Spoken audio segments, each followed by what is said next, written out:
L'affaire d'aujourd'hui prend place en 1976 dans le Wisconsin. Je vais commencer par vous faire une brève présentation du couple. Alors, David Schultz a 25 ans et il travaille à la Green Bay Press Gazette, qui est un journal du nord-est du Wisconsin. Il est fiancé à Helen Mathis, 24 ans. Elle travaille à la bibliothèque de l'Université du Wisconsin dans la ville de Green Bay. Ils sont très amoureux et ils comptent se marier dans quelques mois. Parlons maintenant du drame. Le drame a lieu le 9 juillet 1976. Ce jour-là, David et Helen se rendent au camping McClintock dans la ville de Silver Cliff afin de passer un week-end tranquille à camper en pleine nature. Ils avaient initialement demandé à un couple d'amis de venir avec eux camper, mais pour une raison inconnue, ce couple n'a pas pu venir. Donc David et Helen sont allés camper à deux en amoureux. Et une fois la tente installée, le couple décide de se promener. Mais avant de débuter la promenade, Hélène se rend d'abord dans les toilettes publiques du camping. Donc elle rentre dans les toilettes, tandis que David l'attend à l'extérieur. Et c'est là, ça se passe vraiment très rapidement, que deux coups de fusil brisent le silence de la nature. David est abattu d'une balle dans le cou. La seconde balle, elle, s'est logée dans le mur des toilettes. Il a été tué d'un coup de fusil de calibre 30. Hélène a entendu le coup de feu et a commencé à fuir, à courir, mais le tueur l'a rapidement attrapée à peine 100 mètres plus loin. Il l'a ensuite agressée sexuellement, puis lorsqu'il a fini de la violer, pendant qu'elle se rhabillait, l'inconnu lui a tiré 2 balles dans la poitrine. Ce jeune couple a été sauvagement tué alors qu'il souhaitait passer simplement un week-end tranquille en amoureux à camper. Le jour même, vers 14h50, le corps de David Schultz est retrouvé, tandis que le corps d'Helen Mathis fut retrouvé seulement le lendemain. Au niveau de l'enquête, l'arme n'a pas été retrouvée, aucune douille n'a été laissée sur les lieux, le vol a rapidement été exclu comme motif de meurtre car ni l'argent du couple ni le sac à main d'Hélène n'ont été volés. David portait aussi sur lui un appareil photo qui n'a pas non plus été volé. Par contre, une preuve capitale est rapidement trouvée. Sur le corps et les vêtements d'Hélène Mathis, du sperme est retrouvé. Alors c'est une preuve qui est très importante car elle permet l'identification du tueur, sauf que le drame s'est produit en 1976 et les technologies de l'ADN ont seulement commencé à émerger vers les années 1990. Donc cette preuve ne peut pas être exploitée. L'affaire commence alors rapidement à stagner. Les enquêteurs ne savent pas pourquoi, ne comprennent pas pourquoi ce couple a été la cible d'un tueur. Il n'y a pas non plus de motif de meurtre pour le moment qui se dessine. Il y a très peu de suspects. Les pistes se font alors très rares. Par contre, 2 témoins qui se promenaient dans le camping au moment du drame ont déclaré avoir entendu un coup de fusil. Ils ont également déclaré avoir vu un homme s'éloigner avec un fusil à la main. Grâce à ces témoins, un portrait robot a pu être réalisé. Alors selon leurs déclarations, le tueur est un jeune homme qui n'aurait pas plus de 28 ans, mesurant environ 1m80 avec une moustache et des cheveux au-dessus des oreilles. Mais malgré ces descriptions, le tueur n'est pour autant pas retrouvé. La peur règne et les campeurs désertent alors le camping McClintock. Durant des années, personne n'est alors arrêté pour le meurtre du jeune couple. Aucune arrestation n'est effectuée. C'est environ 15 ans plus tard que les enquêteurs tentent de relancer l'enquête grâce aux avancées technologiques. Dans les années 1990, la base de données CODIS voit le jour. C'est la base ADN nationale des États-Unis.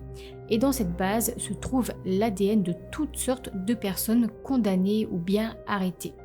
Donc ainsi, avec la création de cette base de données, l'ADN retrouvé sur Hélène Mathis a pu être analysé, a pu être téléchargé dans CODIS, en espérant tout simplement qu'elle matche avec un ADN enregistré dans cette base. Mais malheureusement, il n'y a eu aucune correspondance. Les années ont ainsi continué à passer sans jamais retrouver le meurtrier de David Schultz et d'Hélène Mathis, jusqu'en 2018. En 2018, l'enquête connaît une nouvelle tournure grâce cette fois à la généalogie génétique. Cette année-là, les enquêteurs, n'ayant toujours aucune piste, ont demandé l'aide à un laboratoire basé en Virginie spécialisé dans la généalogie génétique. Le laboratoire s'appelle Parabon Nanolabs et il a permis de dénouer ce cold case. Parabon a permis d'identifier les membres éloignés de la famille du tueur. Ainsi, les enquêteurs ont pu ensuite remonter facilement jusqu'au meurtrier. Alors, comment le laboratoire a réussi à retrouver les antécédents généalogiques du meurtrier? Pour essayer de vous expliquer facilement, en fait, le laboratoire télécharge l'ADN des scènes de crime, l'ADN du meurtrier, vers GenMatch. GenMatch, c'est une base de données de généalogie publique et gratuite avec environ 1,2 million de profils. Tous ces profils, toutes ces personnes ont en fait soumis volontairement leur ADN à travers des sites de généalogie publique comme Ancestry.com ou 23andMe. Donc c'est ainsi en combinant l'ADN du suspect avec les bases de données généalogiques qu'ils ont permis d'identifier la famille du tueur. Il s'agit de la famille de Gladys Brunet et d'Edward Van Nieuwenhoven. Gladys Brunet et Edward Van Nieuwenhoven ont eu 4 fils et 4 petits-fils.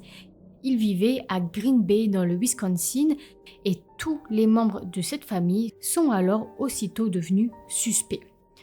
Pour savoir maintenant quel membre exact de la famille est l'assassin du couple, eh bien les enquêteurs devaient maintenant récupérer l'ADN de chaque membre de la famille et le comparer ensuite à l'ADN retrouvé sur le corps d'Hélène Matisse.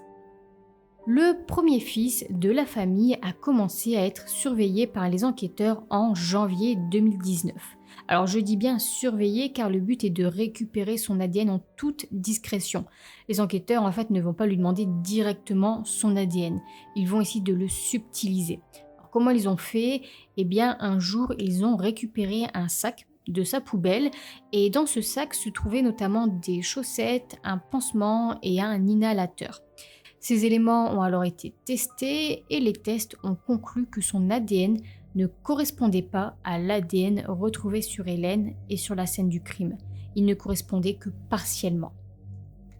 Les enquêteurs ont alors commencé à surveiller le second fils de la famille un mois plus tard, en février 2019. Comment les enquêteurs ont fait cette fois pour obtenir son ADN toujours dans la discrétion et sans éveiller aucun soupçon? Eh bien, ce second fils voyait occasionnellement un voisin pour prendre le café. Et ce voisin est en fait un détective à la retraite. Les enquêteurs ont alors pris contact avec cet homme, avec ce détective, et lui ont raconté leur plan.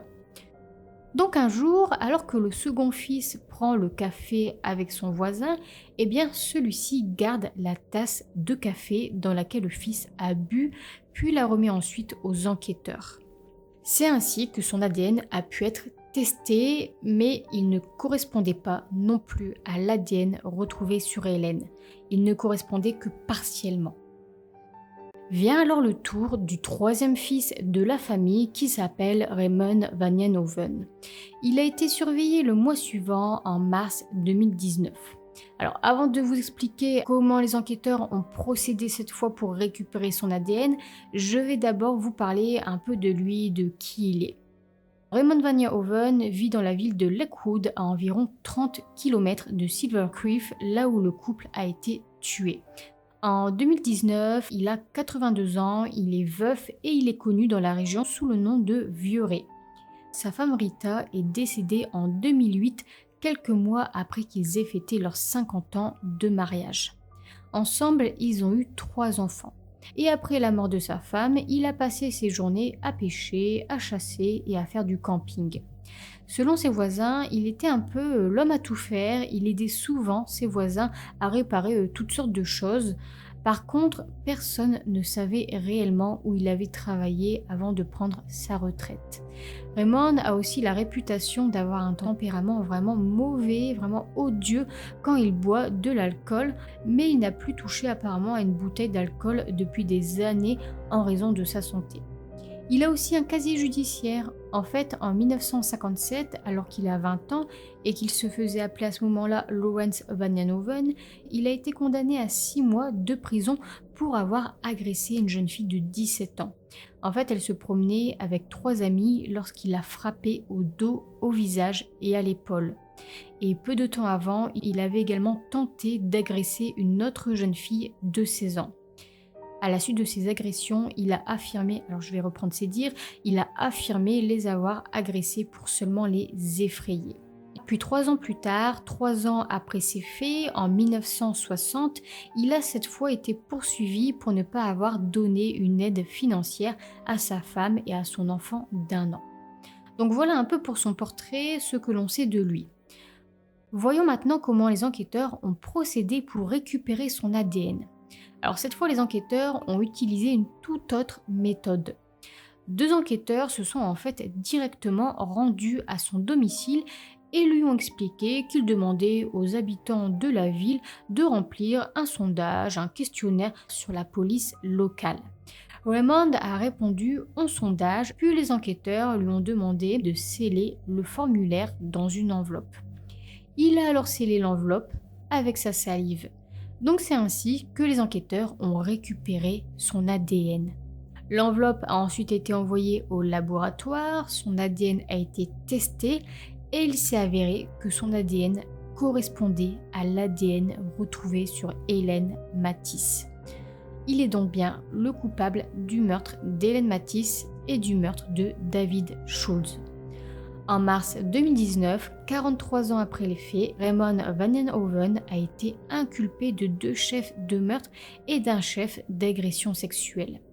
Mais malheureusement, l'accusation d'agression sexuelle n'a pas été retenue, a été rejetée, car en fait le délai de prescription a été dépassé. Le délai de prescription pour un viol à ce moment-là est de seulement 6 ans. Donc, après 6 ans, le violeur ne peut plus être poursuivi. Ainsi, Raymond Vanenhoven n'a pas été poursuivi ni condamné pour ce fait d'agression sexuelle. Son procès a eu lieu en 2021, il est alors âgé de 84 ans. Lors de son procès, il s'est montré apparemment provocateur et avait un discours confus. Il a nié toute implication dans le meurtre du couple et il a même dit que toute l'affaire était truquée dans le sens où il serait au cœur d'une manipulation. Sa fille a témoigné lors du procès et a soutenu son père. Elle a déclaré que l'unique chose qui a été prouvée dans cette affaire est que son père a pu avoir une liaison avec Hélène Matisse, mais qu'il n'est pas forcément le meurtrier du couple. Du côté de la défense maintenant, eux, ils ont tenté de faire introduire des preuves permettant de faire pointer du doigt 2 autres suspects possibles dans l'affaire, mais ces preuves n'ont pas pu être présentées. Ils ont également dit la même chose que la fille de Raymond a dite, c'est-à-dire que son ADN retrouvé sur Hélène Matisse prouve seulement qu'il a eu une relation sexuelle avec elle. Ils ont aussi déclaré qu'il n'y avait aucune preuve qui le lie à David Schultz. Et enfin, ils ont aussi dit que la description qui a été faite à l'époque par les 2 témoins ne correspond pas à Raymond Vanenhoven. Et c'est vrai qu'à l'époque du drame, la description faite par les témoins ne correspond pas à l'apparence de Raymond Vanenhoven à l'époque en 1976. La description des témoins mentionne un homme âgé de 28 ans maximum, alors qu'en 1976, Raymond avait environ 39 ans et paraissait même d'ailleurs un peu plus vieux que son âge. À la fin du procès, il a été reconnu coupable des meurtres de David Schultz et d'Hélène Matisse et il a été condamné à la perpétuité. Il a ensuite fait appel de sa condamnation. Vous vous posez sans doute la question du motif du meurtre. Il reste encore à ce jour inconnu. Comme il a toujours nié les meurtres, son silence ne permet forcément pas d'éclaircir certains points de l'affaire, dont le point du motif du meurtre. On pense par contre qu'il ne connaissait pas du tout le couple, qu'il a croisé leur chemin et qu'il a commis ce crime au hasard. En juin 2022, quelques mois après avoir été reconnu coupable, Raymond Vanenhoven, alors âgé de 85 ans, décède en prison. Donc il a vécu tranquillement pendant près de 43 ans sans jamais répondre de ses actes et il n'a passé alors que 3 ans en prison avant d'y mourir. C'en est terminé pour cette affaire. De nombreuses autres affaires, des dizaines de cas, notamment des cold cases, ont pu être résolus grâce à la généalogie génétique. Par exemple, Joseph James DeAngelo, dit le Golden State Killer, c'est un tueur en série qui a commis 51 viols, 13 meurtres, a été le premier tueur retrouvé grâce à la généalogie génétique.